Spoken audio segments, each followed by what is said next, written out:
contar uma coisa inédita para vocês. Acho que nem o pastor Silvio sabe. Eu desde os 7 anos, é um testemunho, eu sabia o que eu queria ser. Nunca pastor, não. Aos 7 anos de idade eu colocava nos pés a minha primeira chuteira. Aos 7 anos de idade eu jogava no meu primeiro clube, chamado Colégio Futebol Clube, um clube da 3ª divisão do Rio de Janeiro. Quem pega o metrô de colégio, ao lado direito, você vê um clube. Foi o meu primeiro clube. Lá foi onde começou também o técnico do Palmeiras, jogando nesse clube. E eu lembro que eu comecei lá, fraldinha, na época existia. Bem, com 12 anos eu estava no Vasco da Gama, treinando com o Pedrinho, Felipe. Com 13 anos eu perdi minha mãe. E aí ela, que era minha ajudadora e me promovia, aquele sonho teve que parar um pouquinho, porque agora eu iria morar na casa dos meus avós. Meu pai havia deixado eu e meu irmão lá. E aí eu tinha uns 3 clubes, Botafogo, Madureira e, se eu não me engano, Campo Grande, para fazer um teste. E tinha o Fluminense ainda, em Xerém. Mas meus avós não deixaram. Eu lembro que mais à frente, o Bangu, eu fui fazer um teste em Moça Bonita, mas não deu certo, eu não consegui nem, porque já havia passado o tempo de colocar o nome na listagem para o campeonato. Eu já estava aí com 16 anos. Eu falei, sabe de uma coisa? Não dá mais para mim não. Não dá não.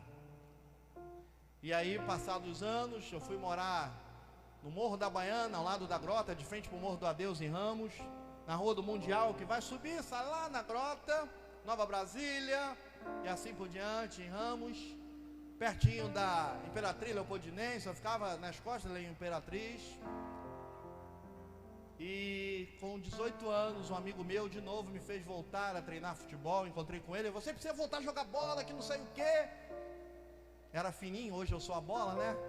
Hoje não aguento nem dar um tapa na bola. E meu nome era Baltazar na época, eu fazia muitos gols. E eu lembro que ele me levou de novo a treinar no coleginho. Ele era preparador de goleiro do coleginho. Ele foi pro Bom Sucesso e me levou pro Bom Sucesso.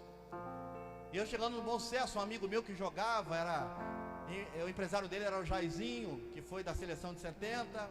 Ele falou, Marcos, tu tá aí, Marquinhos? Ele me conhecia desde a infância, o Fabiano, que foi zagueiro do Vasco da Gama, na época que o Romário tinha voltado pro Vasco. Ele falou, você tá aí? Eu falei tantas vezes que queria fazer um teste no Bom Sucesso aqui, eu vim pelas minhas pernas. Ele, que isso? Eu falei, é Deus. E num dos treinos eu lembrei que sempre dava-se várias voltas no campo antes de começar o treinamento tático. E eram 50 voltas, para você ver como eu contei. Mas lá para 30 voltas, Deus falou comigo assim, você está dando a última volta nesse campo, lá em Bom Sucesso. Porque a partir de agora, você não vai mais jogar futebol, você vai jogar no outro time. Eu falei, mas não estou entendendo, Deus. Mas eu estava entendendo sim, eu não queria era entender. E as lágrimas começaram a cair, eu corria como um louco. Falei, não é possível, uma vida toda, um pensamento todo. Senhor, eu falei para o Senhor que eu ia ganhar dinheiro aberto, eu ia ajudar tanta gente. Eu sou atleta de Cristo, estou lá com o pessoal na convenção. Eu sou um atleta de Cristo teu, eu vou jogar lá fora e vou ganhar dinheiro, vou poder ajudar muito mais se for um pobre, Senhor, do que se for um pastor, Senhor. E Deus, não é isso que eu quero para a sua vida. Eu dei 50 voltas, fiz o meu melhor treino possível naquela época. E o técnico me chamou e falou assim, eu gosto muito de você, e eu gosto muito do seu futebol, mas eu não posso ficar com você, e eu vou ter que te dispensar. E eu falei, eu já sabia. Ele, mas como? Deus havia falado comigo. Ele, Deus? Aquele foi um dia difícil. Os outros 2 anos foram dias difíceis no seminário que eu estudei, porque eu via amigos meus lá na telinha. Eu falava, Senhor, deixa eu ser pelo menos um missionário. Deixa eu ser pelo menos um missionário do futebol. Projeto Gol na época existia, estava bombando, Senhor. Eu posso ir para a China, eu posso fazer o que eu mais gosto de fazer e sei melhor fazer. E Deus não falava nada, e as lágrimas vinham. Eu vim pastorear Parque São Carlos. Naquela época eu ainda me aventurava a adaptar-me fiz uma escolinha de futebol com mais de 60 crianças, eu sozinho no campo do Guarani, ali perto do Pantanal, falando, Senhor, o Senhor está abençoando.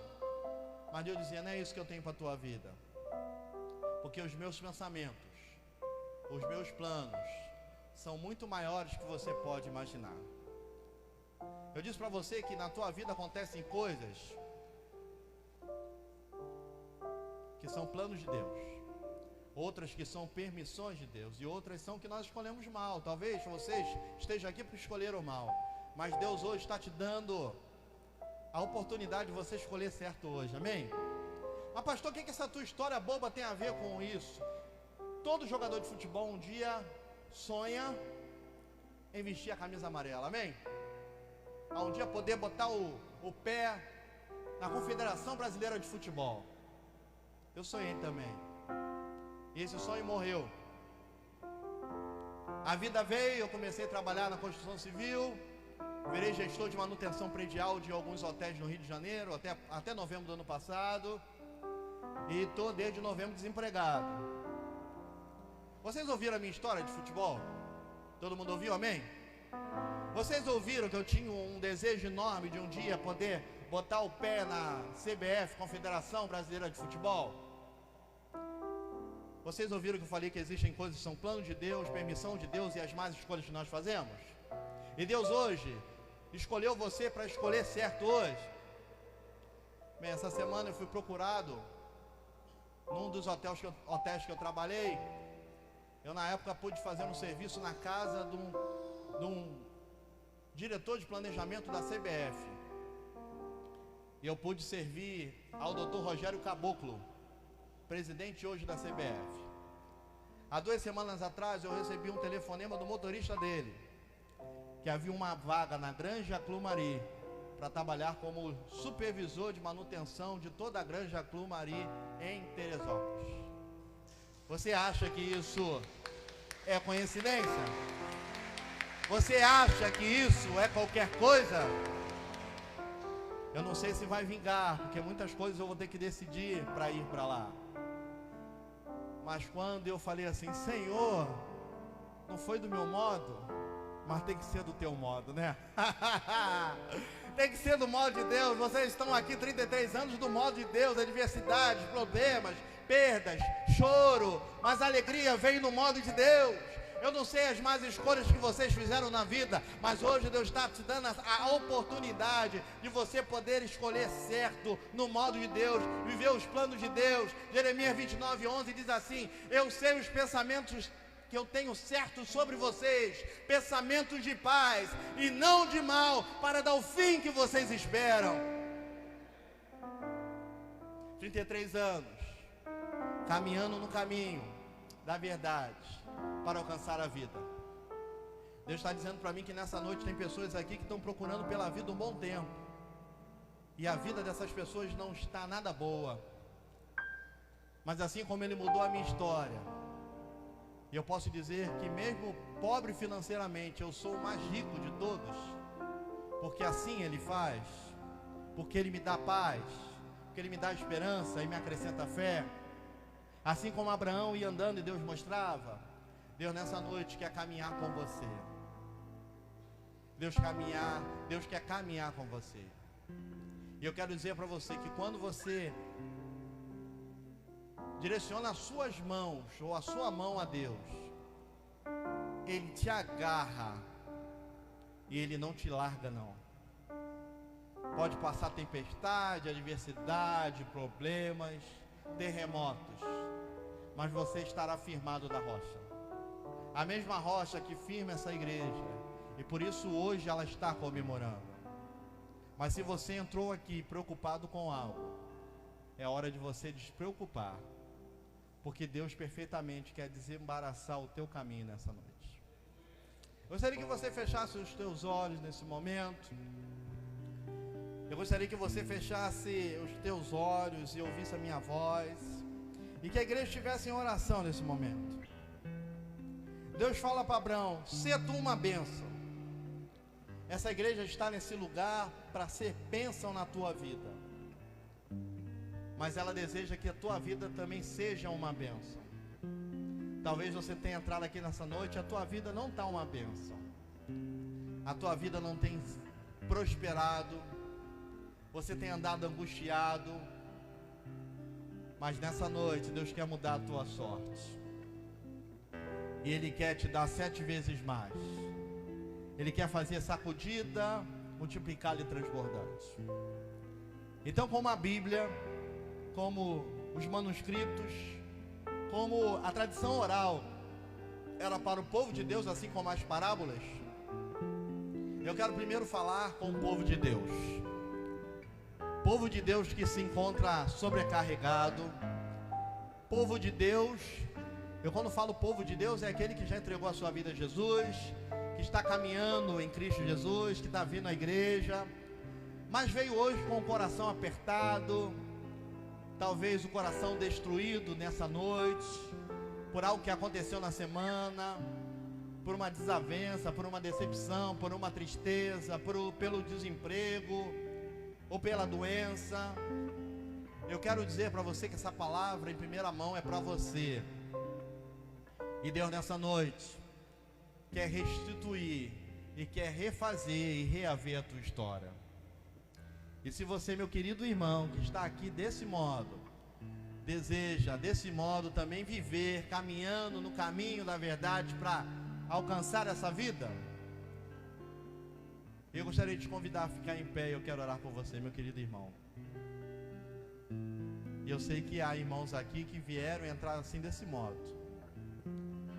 A Bíblia fala que aquele que se apresentar diante de Deus, diante dos homens, Deus irá apresentá-lo diante de Deus. E essa palavra é para crente em Jesus. Deus sabe o quanto você tem lutado, mas tem se sentido sobrecarregado. Mas nessa noite Deus quer trazer renovo para você. Eu quero convidar você, meu querido irmão, a ficar em pé. Meu irmão em Cristo, a ficar em pé. Eu quero orar por você. Eu sou o primeiro deles, eu já estou em pé. E eu quero orar por você. Porque Deus não rejeita a oração daqueles que pedem e correm ao seu socorro. No início eu falei sobre o modo de Deus. Talvez você esteja aqui nessa noite e não esteja vivendo no modo de Deus. E eu quero dizer para você que quando você vive no modo de Deus, não há peso, não há perdas, só existem experiências e ensinamentos para uma vida em abundância. Talvez você tenha entrado aqui nessa noite e ainda não tomou uma decisão ao lado de Jesus. Eu tinha 8 anos de idade quando tomei a minha decisão ao lado de Jesus. E eu vou dizer para você, eu fui abandonado pelo meu pai, perdi minha mãe aos 13 anos, morei em muitas casas, muitas pessoas me abandonaram, mas Jesus nunca me abandonou. Eu lembro uma vez que eu entrei dentro da grota, no Alemão, lá em Ramos, em Bom Sucesso, e eu não vi nenhuma alma viva, graças a Deus, porque os anjos do Senhor estavam acampados me guardando. Quando você vive no modo de Deus, você tem a certeza que todas as coisas concorrerão para o teu bem. Mas Ele não vai tomar a decisão por você. Na verdade, Ele já fez a parte que cabia a Ele fazer. O impossível Ele já fez. Ele mandou o seu Filho único para morrer por você, pagar o preço do seu pecado e te garantir vitória.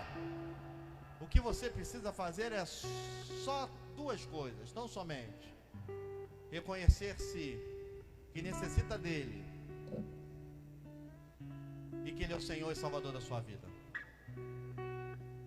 Um jovem foi preso, e numa cidade na Europa ele estava preso, e aqueles cidadãos daquela cidade disseram que aquele jovem não tinha pecado nem erro algum para estar preso. E o prefeito daquela cidade se disfarçou de pastor e foi naquele presídio conversar com aquele jovem. E conversando com aquele jovem preso disse: eu não quero saber de igreja, eu não quero saber de pastor, sai daqui. E aquele prefeito disfarçado de pastor tentou mais uma, mais duas, mas foi expulso daquele lugar por aquele jovem.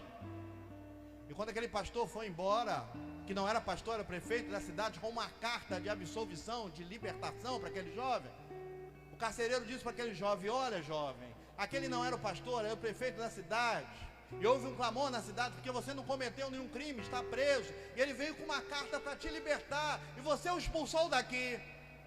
Chegou o dia daquela morte daquele jovem, e ele pediu a palavra e disse assim: hoje eu vou morrer, mas eu não vou morrer por um crime que eu não cometi. Eu vou morrer sim, porque eu não quis aceitar a libertação que me trouxeram, a salvação que me trouxeram, a oportunidade que me deram de viver uma vida em abundância. As pessoas hoje não vão para o inferno por conta dos seus pecados, não.